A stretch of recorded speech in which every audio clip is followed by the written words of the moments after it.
संदीप और संध्या साथ बड़े हो रहे थे, साथ पढ़ रहे थे। बचपन बीता और जवानी आई। दोनों के बीच रिश्ते में बदलाव की आहट भी आई। संदीप ने एक दिन संध्या से प्यार का इजहार किया। संदीप को पूरी उम्मीद थी कि बचपन की गहरी दोस्ती अब प्यार में बदल जाएगी, लेकिन संध्या ने संदीप को समझाते हुए दोस्ती को दोस्ती तक ही सीमित रखने को कहा। लेकिन संदीप और कई बार संध्या से अपने दिल की बात खुलकर कहना चाहा, लेकिन संध्या ने हर बार उसकी बात को तवज्जो न देते हुए अपना फैसला सुना दिया। लेकिन दोनों के बीच कोई लड़ाई या रिश्ता खराब होने जैसी नौबत नहीं आई। संध्या के कहने पर आखिरकार संदीप मान गया और दोनों ने पहले की तरह दोस्ती बरकरार रखने पर राजी हो गए। संध्या को कहीं जाना था। उसने संदीप से कहा, मुझे घर छोड़ दो। उस शाम संध्या को घर ड्रॉप करने के बाद संदीप ने ड्रिंक की और फिर उसने मन ही मन कसम खा ली कि एक न एक दिन वो संध्या को हासिल कर रहेगा।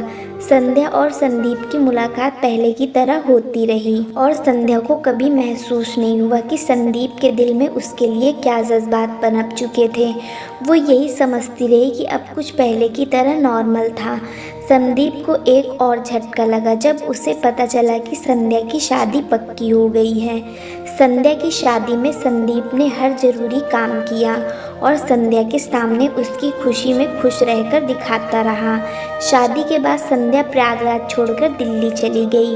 संध्या की खबरें मिलती रही। संध्या एक बेटी की माँ बन चुकी थी। अब बारी थी तो संध्या को झटका लगने की। शादी जिस आदमी से संध्या की हुई थी, किसी मामले को लेकर पुलिस ने उसे जेल भेज दिया।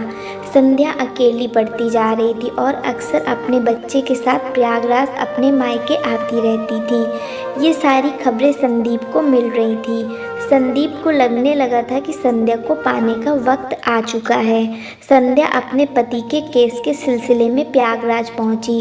संध्या कहीं रास्ते में संदीप को मिल जाती है। संदीप ने लिफ्ट देने की पेशकश की। संध्या के साथ उसका बच्चा भी था। संध्या ने संदीप की इस पेशकश को मंजूर कर लिया क्योंकि वो बेहद थकान महसूस कर रही थी।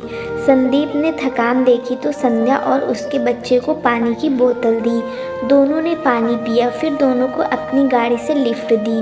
थोड़ी देर बाद जब संध्या की आंख खुली तो उसने देखा कि वो एक कमरे में एक बिस्तर पर बंधी हुई पड़ी थी और उसका बच्चा भी कुछ दूर पर बंधा हुआ पड़ा था। आंख खुलते ही संध्या को समझ आ गया था कि बेहोशी की दवा मिला पानी उसे पिलाकर यहाँ लाया गया है।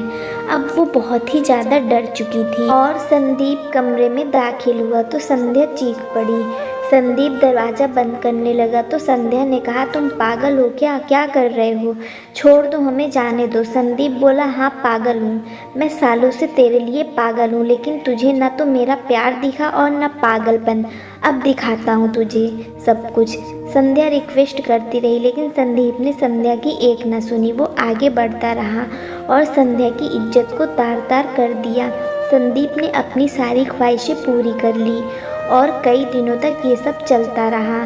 दोस्तों, अगर ये आपको वीडियो अच्छी लगी हो तो वीडियो को लाइक करें, चैनल को सब्सक्राइब करें और नोटिफिकेशन बेल को दबाना ना भूलें, जिससे आने वाली कहानी सबसे पहले आपको मिले। धन्यवाद।